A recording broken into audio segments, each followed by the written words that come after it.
Il y a 1 an, la famille connaissait l'horreur. Un père, sa fille et sa sœur tués à l'arme blanche en pleine nuit chez eux, au-dessus de leur libre service. Le principal suspect a été incarcéré 3 jours plus tard à sa descente d'avion à Pékin, en Chine. Une enquête internationale est toujours en cours. Au début, c'était juste un fait divers. Puis après, il y a les détails qui ont commencé à sortir. C'est 3 personnes qui ont été retrouvées égorgées. Parmi elles, il y avait une ancienne élève de mon lycée. C'était une fille un peu discrète, le genre que tu remarques pas vraiment. Ce qui avait choqué surtout à l'époque, c'était vraiment la violence de la scène. Les voisins, ils avaient raconté avoir entendu des bruits vers 3-4 heures du matin, et puis après, plus rien.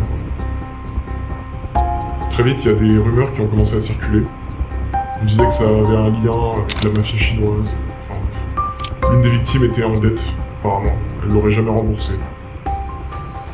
Et je pense que le pire, c'est que le principal suspect, il a quitté le territoire juste après le meurtre. Le temps que la police comprenne, de voir tout ce qui s'est passé, lui il était déjà retourné en Chine. Donc honnêtement, quand tu réalises qu'une histoire comme ça peut toucher quelqu'un que t'as connu, ça te laisse un truc. Même aujourd'hui, c'est difficile d'oublier cette affaire.